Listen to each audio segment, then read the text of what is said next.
घटना के तो क्यों होनी के कोई रोक नहीं सके, लेकिन आखिरकार एकर की गलती रहे बच्चा के? जे अहाँ सबसे मदद हुआ, मदद कऽ के हमरा बच्चा के आँख लगबे के प्रयास में रहू। मतलब सबसे निवेदन करे छी? हाँ, सबसे निवेदन करे छी। हम उनका से नहीं सकू, बार बार धमकियो दैया, 15 दिन भ गेल कहाँ कुछ केलहुँ, लेकिन हम मजबूर छी। पैसा लऽ कऽ गरीब छी, नहीं खेत ये नहीं पथार ये, कुछ नहीं है, तैके ओ सब फायदा उठबैए। गाँव वाला पूरा 2 महीना घुरिया के गाँव में राखि दिले, आगू बढ़ा दिले ने पाछू बढ़ा दिले। हुनका सबके सम्मान करे छै, ताहि दुआरे हम आगू नहीं बढ़लहुँ। खाली बार बार कहिया इंसाफ दिलाब, लेकिन कोई नहीं दिबैए। सब पर, सरपंच पर, सब पर हम विश्वास रखने छलहुँ। बार सनस्थो मालिक के ओकरो पर विश्वास रखने छलहुँ, लेकिन ककरो बुते नहीं भेल दिया। कह दिले माँ हम पढ़ के फौजी बनबो, कहलिए कितनो दिक्कत सिक्कत काट के एकरा पढ़ा के जे किस्मत में हेतै से कम कोशिश तो करबे, हो या नहीं हो। लेकिन तब तक ये घटना भ गेल। लेके मार रहा है? लाठी लगा। लाठी लगे की है? बेस बांधे चले। हां, हम आटा ही पकड़ गए चलिए, वो बाबा चलिए तो मैं को इधर मछली पकड़े लगे जाए कथि? आठी। अच्छा, आम खा के आठी फेंके लगेली तो की भेले? अंगना गए चलिए तो ये फेंक दे, ये आंगन दिस अबै छले। ओ तो लाठी लेके फेंक देलकै। अच्छा, लाठी लेके मारल। देखियो एहन तरह के घटना है छे, और ई जे हम कहब एहन एहन बच्चा छे परिवार में लोग सबके जे लाठी से मार के आँख निकाल दे, बाप रे, तो बहुत बड़का एक क्राइम छे। और यही जो व्यक्ति FIR करते तो बहुत बड़का धारा लगते, ये यहाँ के बहुत बड़का क्राइम हेते। ए बच्चा के माँ छे, तो हम बैसल माँ छे, उनके से बातचीत करब। अतः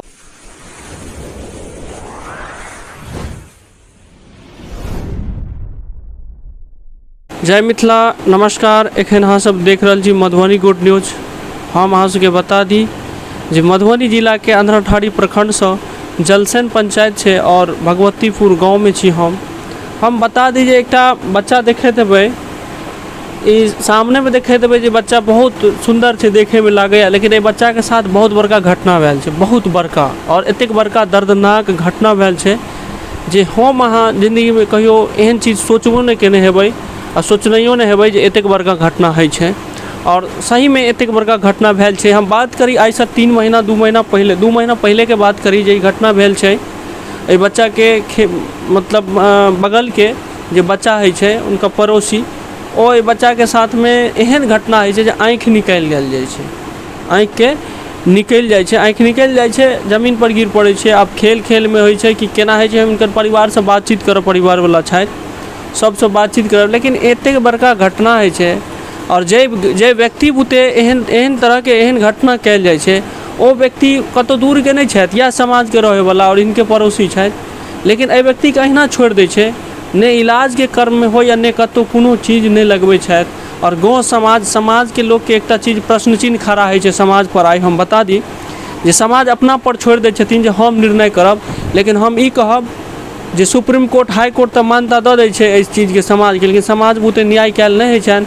एहि व्यक्ति के जो गरीब गुरबा छै तो प्रताड़िते कैल जाइ छै, उनका बुते न्याय नहीं होइ छै। जँ ई पाइ वाला रहतै तो न्याय हेतै, हिनका सारा चीज में व्यवस्था भऽ जेतै, लेकिन आई पाइ वाला नहीं छथि, गरीब छथि। ई देखैत हेबै झोपड़ी छै, हम घर हिनकर देखायब पूरा, तो तैं दुआरे से हिनका साथ अन्याय भेलैए। हम ज़्यादा बातचीत नहीं करैत हम हिनका से बातचीत करी। इनकर पिताजी छथि, की नाम भेल अहाँके? उमेश यादव। की कहानी की भेल रहे, कहिया भेलै से कहू। 22 तारीख अहाँके, 22 तारीख के पिछला महीना 22 तारीख अहाँके बच्चा जे छै 5:30 बजे शाम के जे छै रास्ता से अहाँके आंगन के तरफ अबै छलै। एगो बच्चा ने अहाँके जे छै 10-15 साल के लड़का छलै, वो अहाँके जे छै से एकरा जे छै से अहाँके डंडा मारि देलकै। डंडा मारने के बाद आँखि तुरंत फुटि कऽ रोड पर गिर पड़लै, बुझि गेलियै। ओहिके बाद तुरंत बच्चा के लऽ कऽ हमसब जे छै से दरभंगा भगलियै। दरभंगा भगने के बाद DM दरभंगा कतौ भर्ती नहीं लेलकै, DMCH से डायरेक्ट इंदिरा गांधी रेफर कऽ देलकै। इंदिरा गांधी रेफर करने के बाद पार्टी कहलकै से मतलब जते खर्च लगते पूरा खर्च हम दै के लिए बच्चा के तैयार छी, आँखि लगते आँखि लगवा देबै। ओहिके बाद हमसब जे छै पुलिस रिपोर्ट नहीं बनेलिए, ओकरा भरोसा पर रह गेलिए। ओहिके बाद गाँव में एलिए तो गाँव समाज के कहलिए तो गाँव समाज कहलकै एक जे छै से जे एकर खर्च हैत हम दिया देब। अखन तक जे छै से पूरा खर्च हमरा कुछ नहीं मिलल मतलब एक बार बस पार्टी जे छै से 34,000 टका देने ये अखन तक बच्चा के 1.5 लाख टका हम खर्च कर देलू जतऽ से जे सहारा से हमरा भेल अखन तक बच्चा के जे छै आब पटना से डायरेक्ट जे छै से अहाँ के चेन्नई के रेफर केने छै बच्चा के आँखि लगबे के हम प्रयास में पूरा छी अहाँ सब से यह विनती कते खर्चा सुने नहीं आँख लगबे के मतलब 7 लाख का से ऊपर 7 लाख रुपया आँख लगबे के ए बच्चा के 7 लाख रुपया चाहिए आरो और वो 7 लाख रुपया हमरा लगे ई पूरा प्रॉपर्टी बेच देथिन ई सब कुछ बेच देथिन तहनो 7 लाख रुपया हिनका बुते नहीं हेते पूरा चूँकि एकेटा रूम छै एकेटा घर छै और देखे देबे हम देखाब अहाँ के पूरा नज़ारा देखाब जब हम बैसल छी बगल में देखबे जे रूम छै बस एक एतबे छै इनका और किछ नहीं छै बेचारा सबटा बेचो देथिन तो बच्चा के आँख नहीं लग सकैया तो अहाँ सबसे आशा रखने छथि जे किछ किछ सहयोग कैल जाए जे भी व्यक्ति छथि भारत में बहुत बड़का बड़का दाता सब छथि और ए बच्चा के 1 रुपया अगर सहयोग केला से ककरो जिंदगी बच जाए छै तो बहुत नीक बात छै सबसे पहले हमरा जवाब ई दियो जे अहाँ कोन समाज के बात पर रह गेलिए वह समाज जे समाज अहाँ के कहलक जे हम पूरा का पूरा खर्चा दियाब अहाँ के न्याय दिलाब तो ओ समाज आई कतऽ छथि अहाँ बात केलिए फेर हुनका से बात केलिए तो हुनका से बात केला के बाद जे छै से कहलकै बहुत करब तो हम 50,000 टका पार्टी और दै ले तैयार ये ओइ से बेसी अहाँ के नहीं दऽ सकैया ओ अहीं जगह गरीब छथि नहीं हमरा जकाँ गरीब नहीं छै पैसा वाला पार्टी छै मगर कहलकै से हम ऐसे बेसी नहीं दऽ सकै छी तब लास्ट में जे छै से हम अहाँ के थानो में जे छै से 1.5 महीना के बाद सूचना देलिए तो थाना प्रभारी भी कहलकै से इसमें गाँव के समाज के ऊपर एक बार दोबारा बात करो हम प्रमुख को बोल दिए हैं मगर ओइ के बाद जे छै प्रमुखो कहलक से 50,000 रुपया अहाँ के ई दऽ देत ओइ के बाद ओइ से बेसी पार्टी दै ले नहीं तैयार ये तो ई 50,000 रुपया लेला से हमरा जे बच्चा के कुछ भ जात त ओइ से कुछ होय वाला नहीं है तो तै दुआरे सबसे हम यह चाहबे से हमरा जे छै बच्चा के जत तक मदद है मदद करे ले तैयार है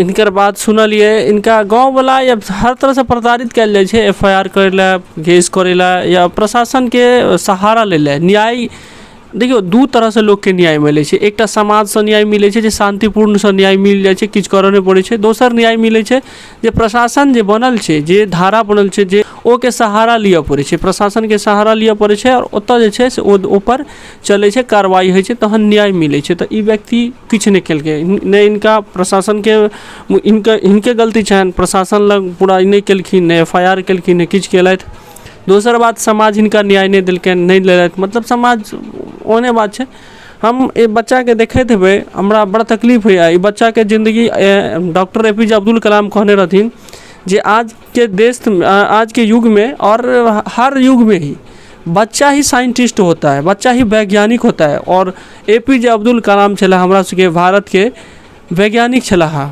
बहुत प्रसिद्ध वैज्ञानिक और मतलब मिसाइल मैन हुनके मानल जाए छै भारत के और पूर्व राष्ट्रपतियो रह चुकल छला बहुत नीक व्यक्ति वह कहने रहथिन जे बच्चा एकटा वैज्ञानिक है साइंटिस्ट है ओ और ई बच्चा के उम्र देखियो जी आगा जाके भ सके बहुत बड़का आदमी बनते कि बच्चा काल के देश के भविष्य छले ई की बनते नहीं बनते इहो पर बड़का प्रश्न चिन्ह खड़ा है छै बच्चा आखिरकार की बन सके छले किनको पास में अनुभव नहीं छै जे ई बच्चा आखिरकार काल की बनते और की बनते कोनो अथी नहीं छै तें तू सबसे निवेदन करब जे बच्चा के सहयोग करी की नाम भेल अहाँ के की नाम छी नाम कहियो के सूरज अच्छा पढ़बो करै छियै पढ़ै छियै मतलब ए एक्शन नहीं दिखाया किछो ऐसा आप दिखाया देखियो तो दिखाया नहीं दिखाया और ई आँख से दिखाया ना ई वाला में चोट लागल ई वाला में फुट गेल छै ना इहे भ गेल एकेटा आँख से अहाँके दिखाया कथी से मतलब सब चीज सब देखै छियै तो के सब चीज सब दिखाया सबको देखे छियै एम्हर देखे छियै मुड़ी एम्हर करके देखियो तो एम्हर देखे छियै नहीं दिखाया अच्छा अहाँके के मारने रहे लेके मारने रहे लाठी लगे की है बेस मारे चले हैं हम आटा ही पकड़ गए चलिए वो बाबा चलिए तो मैं को उधर मछली पकड़े लगे जाए कथी आठी अच्छा आम खा के आठी फेंके लगे तो की भेले अंगना गए चलिए तो ये फेंक दे ये आंगन दिशा भी चले तो लाठी लेके फेंक देलकै अच्छा लाठी लेके मारल देखियो एहन तरह के घटना है छै और ई जे हम कहब एहन एहन बच्चा छै परिवार में लोग सबके जे लाठी से मार के आँखि निकाल दे छै बाप रे तो बहुत बड़का बहुत बड़का एक क्राइम है। और यही जो व्यक्ति FIR करते तो बहुत बड़का बड़का धारा लगते, ये यहाँ के बहुत बड़का क्राइम हेते। ए बच्चा के माय छे तो हम बैसल माँ छे उनके से बातचीत करब। अतयो माय और बेटा के जे रिश्ता है छे सबसे ज़्यादा अगर किनको तकलीफ है जे पहुँचे छे तब माय के पहुँचे छे। और बच्चा के दर्द हर हमेशा एक मायटा बुझे छे। और ए बच्चा के साथ जे तकलीफ होइ छै से होइ छै, लेकिन माय के कतेक तकलीफ होइ छै से अहूँ सब जानैत हेबै। जे बच्चा और माँ के जे रिश्ता होइ छै ओकर मतलब बहुत कठिन से बच्चा के लोग जन्म दै छै, पालै छै, 9 महीना पेट में पालै छै, फिर जन्म दै छै। यह आशा लऽ कऽ जे काल्हि भने ई बच्चा हमर जे छै से एकटा सहारा बनतै और हमर परिवार के सारा चीज के सब चीज के देखतै और नीक बनतै। कोन छलै जे ई बच्चा की बनतै और ई बच्चा सबसे पहले तऽ ई बच्चा के अपराध की छलै, ओ लड़का की ई अपराध केने छलै जे एकरा आँखि फोड़ि देलकै। हम बात करब ई कने छथि नहि कानू कल्ला से नहि किछु होइ छै। अहाँ की कहऽ चाहै छी की हेबाक चाही अहाँके बच्चा के साथ? आब तो हम ई कहऽ चाहै छी हमरा बच्चा के कोनो जे अहाँ सबसे मदद कऽ के हमरा बच्चा के आँखि लगबै के प्रयास में रहू। मतलब सबसे निवेदन करै छी। हाँ, सबसे निवेदन करै छी। हम हुनका से नहि सकब, बार बार धमकियो दैया, 15 दिन भऽ गेल कहाँ कुछ केलहुँ, लेकिन हम मजबूर छी। पैसा लऽ कऽ गरीब छी, नहि खेत यऽ नहि पथार यऽ, कुछ नहीं यऽ, ताहिके ओ सब फायदा उठबैए। गाँववला पूरा 2 महीना घुरिया के गाँवमे राखि देलक, नहि आगू बढ़ऽ देलक नहि पाछू बढ़ऽ देलक। हुनका सबके सम्मान करै छियनि ताहि दुआरे हम आगू नहीं बढ़लहुँ। खाली बार बार कहिया इंसाफ दिलायब, लेकिन कोई नहीं दिबैए। सब पर सरपंच पर सब पर हम विश्वास रखने छलहुँ, बार सनस्थो मालिक के ओकरो पर विश्वास रखने छलहुँ, लेकिन ककरो बुते नहीं भेल दिया। मतलब ई सब चीज से थाकि गेलथि, आब बस अहाँ सबसे आशा रखने छथि जे भी लोग छै मतलब सहयोग करियो और जतबे कैल हुए 10 रुपये 5 रुपये जे भी, और इनकर नंबर छै ओहि पर इनका से संपर्क करके और इनकर फोन पे गूगल पे जे अकाउंट छै सब चीज डलवा देब ओहि पर हम, और संपर्क करके हमरा यह कहब जे अगर दूर दराज में छी तो ओ तो कऽ सकै छी, लेकिन जे नजदीक पास के छी ओ आबि के हिनका से मिलो सकै छी, सहयोग कर सकै छी। एहि बच्चा के कहिया ई जे छै से ऑपरेशन जे भेल छै ओकर कहिया कटाई के डेट छै? फिर 22 तारीख के। 22 तारीख कतऽ जेबै कटे ले? पटना DMC। फिर इहो में खर्च लागत? हाँ, एहिठमा खर्च तऽ लगबे करतै। इंदिरा गांधी में छै, इंदिरा गांधी। हाँ खर्च लगते, खर्च तऽ बराबर लग रहल छै। तऽ खर्च आखिर में की कह चाहे छी अहाँ? ए बच्चा के मान लियो केओ सहयोग करता, 10 रुपया 5 रुपया 100 रुपया 1000 जे भी करता, तो कौन हिसाब से कथी पर करता? अकाउंट पासबुक या की छै? अकाउंट पर। अकाउंट के कर अकाउंट छै? हमर छै। बच्चा के कोशिश के लिए नहीं खुलले, कल के छोट बच्चा छै कर नहीं खुल सके। नाम से अकाउंट या उमेश यादव के नाम से। पासबुक हम अहाँ सबके जे देखाएब ओहि पर वह उमेश राय के, उमेश यादव। हाँ, उमेश यादव के नाम से रहते। और ओहि पर अहाँ भेज सकै छी IFC कोड और मोबाइल नंबर सेहो डालब हम। जे भी सहयोग करबाक है ए बच्चा के जनहित के लिए, मतलब एक समाज के कल्याण के लिए जरूर सहयोग करी। और सहयोग करना बहुत नीक बात है। और अहाँ के भऽ सके अगर अहाँ के 10 रुपया से 5 रुपया के और 1 रुपया के सहयोग से बच्चा के अगर आँखि लग गए तो जिंदगी में ऐसा बढ़ के पुण्य कोनो चीज नहीं है, बहुत बड़का है। और हम चाहब जे अहाँ सबसे आशा रखने छी जे जरूर ए सब चीज ले करी। और इहो बच्चा के हम सबसे तो ई है एकर गलती की रहे जेकरा एहन साथ भेले। घटना के तो क्यों होनी के कोई रोक नहीं सके, लेकिन आखिरकार एकर की गलती रहे? बच्चा के की गलती रहे जाए फूट गए? तह तू हम अहाँ सबसे निवेदन करे छी, हाथ जोड़ के विनती करे छी इनका सहयोग करियो। गरीब गुरबा छथि, देखे छी इनकर माय कते कने छथि, और बच्चा के देखते हुए कते सुंदर बच्चा छै, देखियो कते सुंदर बच्चा छै, और इनका साथ में एहन घटना है छै। की कहै छला? कहै छलै माँ हम पढ़ि के फौजी बनबो, कहलिए कितनो दिक्कत सिक्कत काटि के एकरा पढ़ा के जे किस्मत में हेतै से कम कोशिश तऽ करबे हो या नहीं हो, लेकिन तब तक ई घटना भऽ गेल। देखियो ई बच्चा के छोट बच्चा छै, एकटा हॉबी छलै जे हम फौजी बनब, और माय के आशा छलै। माय कहलकै जे हम एकटा रोटी कमे खाएब लेकिन बच्चा के पढ़ाएब, जे आशा रखने रहथिन। लेकिन बीच में एहन घटना है छै जे की पढ़ेथिन की करथिन, कतौ क्यों खाई के लिए तक के जे छै से कहल जाए, जिनका सबके हमरा नहीं लगैया जे आब हेतै, चूँकि एते खर्च केना एते बड़का उठेनाइ। और अहाँ की करै छी? कोनो काम तम करै छी? जॉब नहीं, एहिना जे छै से नॉर्मले कतौ समय रहल तऽ अपना बाहर निकल। अब अखन घरे पर छियै जे 4 महीना से घरे बैठल छियै। 4 महीना से इहो व्यक्ति घरे पर छै, तो परिवार केना चलैत छै अहाँ सब सोचि लेबै। ये केना चलत हेतै और केना गुजर बसर करते थे। एतेक बड़का पहाड़ टूट पड़लै हिनका पर, एते बड़का समस्या अयलै, ऊपर से परिवार चलेनाइ बड़का जिम्मेदारी है छै। बस इतबे कहब अहाँ सबसँ हम और निवेदन करब आखिरी में जे हिनका में एक जतबे हुए एतबे सहयोग करी। धन्यवाद। जय मिथिला, जय मैथिल, जय हिंद, जय भारत।